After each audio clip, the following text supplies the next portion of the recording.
The Bible emerged across centuries, shaped by different authors, cultures, and historical moments. Still, certain themes remain remarkably consistent. From the first promises to the final visions, threads of redemption, justice, and divine presence weave through its diverse books. How did a collection written over more than 1,000 years maintain such a unified narrative core?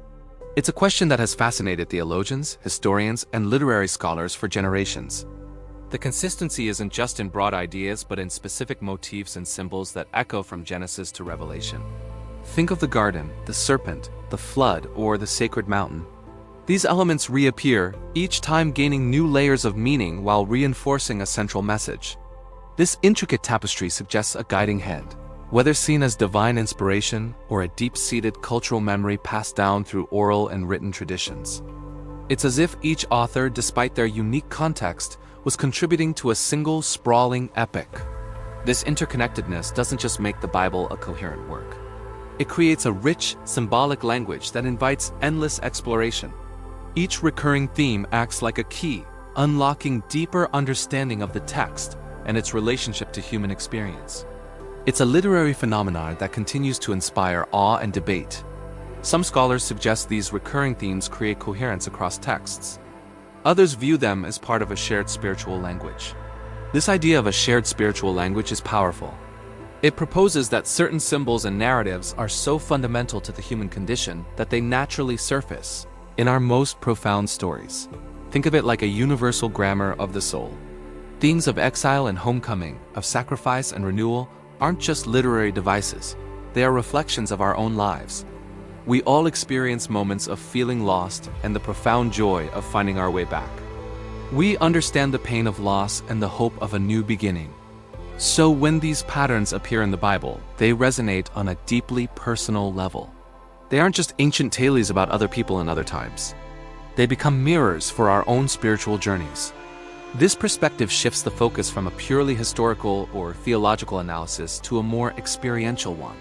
The recurring themes become a bridge, connecting our modern lives to the ancient world, and suggesting that the questions and longings that drove people thousands of years ago are not so different from our own. It's a beautiful thought that across vast stretches of time and culture, we are all speaking the same spiritual language. These patterns do not demand interpretation. They invite reflection. Instead of rushing to define what each theme means, we can simply sit with it. Consider the theme of light and darkness. It appears hundreds of times, from the very first act of creation to the final description of a city with no need for a sun. We could analyze its symbolic significance in each context, tracing its evolution through different books. Or we could simply reflect on what light and darkness mean in our own lives. Where do we find illumination? What shadows do we navigate?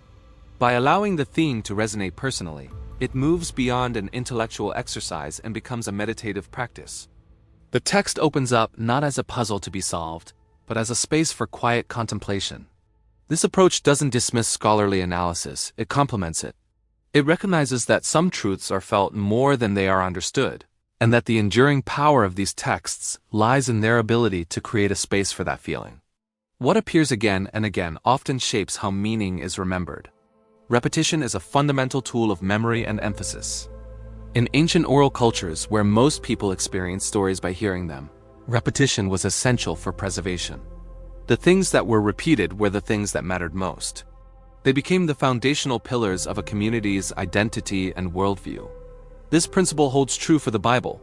The recurring themes of covenant, faithfulness, and mercy weren't just incidental. They were deliberately woven into the fabric of the narrative to ensure they would be remembered and passed down. Each time a theme is revisited, it reinforces its importance. It's like a musical refrain that anchors a complex symphony. This repetition does more than just aid memory. It shapes perception. The constant return to themes of hope in the midst of suffering, for example, cultivated a resilient spirit among its earliest audiences. It taught them to see their own struggles within a larger, meaningful story. Over time, these repeated ideas became the lens through which generations understood God, the world, and their place in it. The memory wasn't just of a story, but of a way of seeing. When a theme endures across generations, it suggests something deeply rooted in human experience. Consider the journey through the wilderness. This isn't just a historical event in the story of Israel. It's a powerful metaphor for periods of trial, uncertainty, and transformation that are a part of every human life. The feeling of being lost, of wandering without a clear destination, of relying on a hope that feels distant, these are universal experiences. The story's endurance isn't just because it's a compelling narrative. It's because it speaks a truth we all recognize in our own hearts. Similarly, themes of forgiveness and reconciliation resonate so deeply because they touch upon our most fundamental social and personal needs.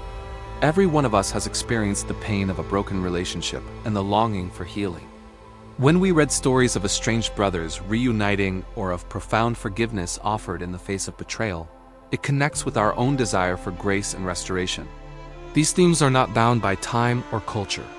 They are part of the permanent landscape of the human soul.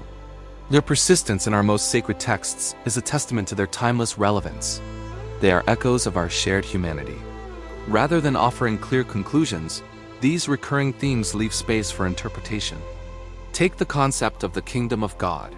It's a central theme, yet it's described in paradoxes. It is both present and yet to come. It is within you, and it is a future reality. The texts don't provide a simple, one-size-fits-all definition. Instead, they offer parables, images, and glimpses that invite the reader into a process of discovery. This ambiguity isn't a flaw. It's a feature. It prevents the theme from becoming a rigid dogma and instead allows it to remain a living, dynamic concept. Each generation, and indeed each individual, can engage with these themes and find new layers of meaning relevant to their own context. This open-endedness ensures the text's continued vitality. It's not a closed book with all the answers provided, but an open field for exploration. The themes act as signposts, pointing in a direction without dictating the exact path. This creates a deeply personal and participatory reading experience where the reader becomes a co-creator of meaning. The space left by the text is where faith, imagination, and personal experience can flourish. If you enjoy exploring recurring themes in ancient texts, consider subscribing for future documentaries. We'll be delving deeper into specific motifs, from the symbolic meaning of water to the architectural language of sacred spaces. Your support allows us to continue creating this content and exploring the profound stories that have shaped our world. Join our community of curious minds as we uncover the hidden connections within these timeless works.